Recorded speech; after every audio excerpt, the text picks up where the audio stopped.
Kejaksaan Agung menyita dana senilai triliunan rupiah yang dikembalikan oleh 5 entitas korporasi di bawah Wilmar Group. Uang yang dikembalikan ini merupakan hasil kerugian negara yang dihitung oleh Badan Pengawasan Keuangan dan Pembangunan atau BPKP.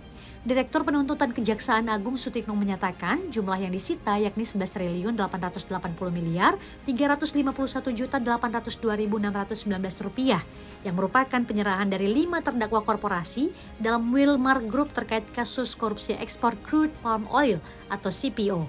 Sutikno mengatakan uang yang dikembalikan oleh Wilmar Group ini langsung disita oleh penyidik dan dimasukkan dalam rekening penampungan Jampitsus.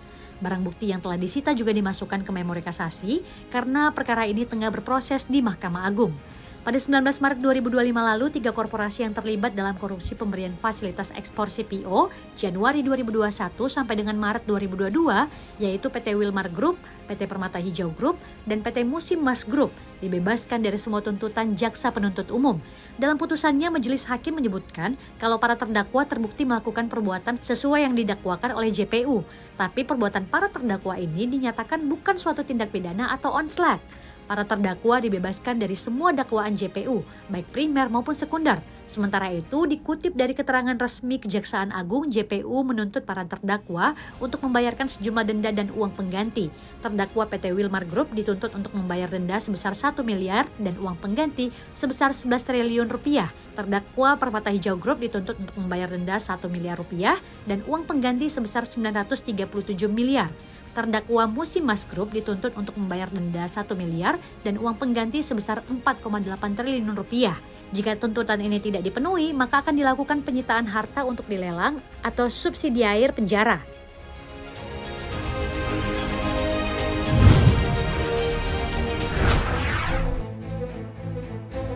Badan Pengelola Investasi Daya Anagata Nusantara BPI Danantara Indonesia, Indonesia Investment Authority atau INA, dan PT Chandra Asri Pacific Tbk Chandra Asri Group yang merupakan milik Prajogo Pangestu bekerja sama untuk mendukung pengembangan bersama pabrik klor alkali etilen diklorid atau pabrik CAEDC.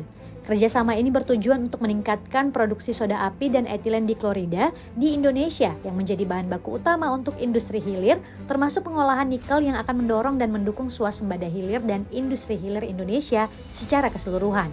Nilai kerjasama kemitraan ini mencapai 800 juta dolar AS atau setara 13 triliun rupiah dengan tujuan untuk memperkuat ketahanan industri Indonesia, mengurangi ketergantungan impor untuk bahan baku kimia hulu dan memajukan agenda hilirisasi sebagai bagian dari transformasi ekonomi jangka panjang Indonesia. Sebagai bagian dari proyek strategis nasional, pabrik CAEDC selaras dengan target pemerintah untuk mencapai pertumbuhan ekonomi nasional sebesar 8%. Proyek CAEDC akan dikelola oleh PT Chandra Asri Alkali, anak perusahaan Chandra Asri Group. Saat ini, pada tahap pertama, proyek ini meliputi pembangunan pabrik CAEDC yang akan memiliki kapasitas produksi 400.000 ton soda api padat per tahun atau setara dengan 827.000 ton dalam bentuk cair dan 500.000 ton etilen diklorida. Selanjutnya, tahap kedua dari pengembangan ini bertujuan untuk memperluas produksi klor alkali dan memperkenalkan turunan klorin yang akan memungkinkan efisiensi operasional dan rantai nilai yang lebih besar. Studi kelayakan sedang dilakukan untuk mengidentifikasi dan mengevaluasi potensi produk hilir berbasis klorin yang dapat meningkatkan penciptaan nilai dan mendukung pertumbuhan industri dalam negeri.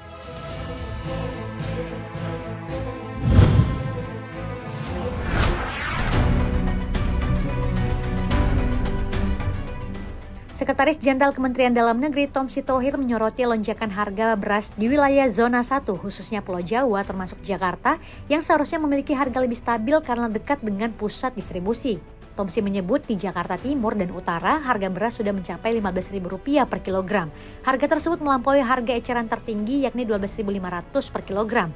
Menurutnya jika Jakarta saja sudah tinggi, apalagi di daerah lain.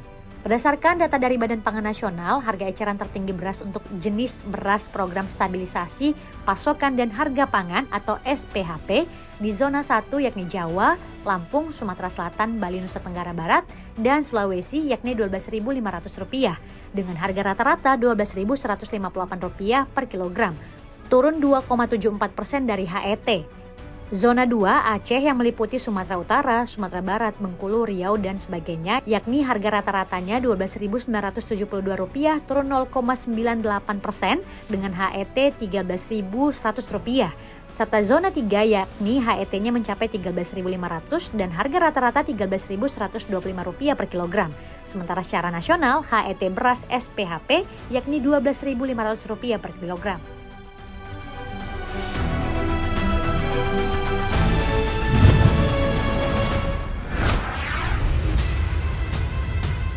Dua negara tetangga dekat RI di ASEAN, Thailand dan Kamboja terancam terjebak perang dagang. Dalam update terbaru, mantan pemimpin berpengaruh Kamboja, Hun Sen, mengeluarkan ultimatum kepada Thailand.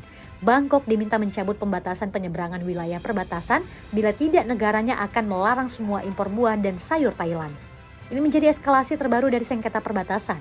Sebelumnya, seorang tentara Kamboja tewas pada tanggal 28 Mei saat pasukan saling tembak di wilayah sengketa segitiga Zamrud, tempat perbatasan Kamboja, Thailand, dan Laos bertemu. Sementara itu, PM Thailand, Petongtarn Shinawatra, mengatakan negaranya tidak akan diganggu atau diancam oleh negara lain. Ia memperingatkan bahwa komunikasi tidak resmi akan merusak upaya diplomasi. Pertikaian perbatasan dua negara telah membuat Thailand dan Kamboja memperketat kontrol perbatasan. Jumat lalu, Kamboja pun meminta pasukannya bersiaga penuh. Kamboja juga melarang drama Thailand dari TV dan bioskop. Negeri itu juga menutup pos pemeriksaan perbatasan dan memutus internet dari Thailand. Sebelumnya, Kamboja juga meminta Mahkamah Internasional untuk membantu menyelesaikan sengketa perbatasan di 4 wilayah, termasuk lokasi bentrokan bulan lalu dan 3 kuil kuno.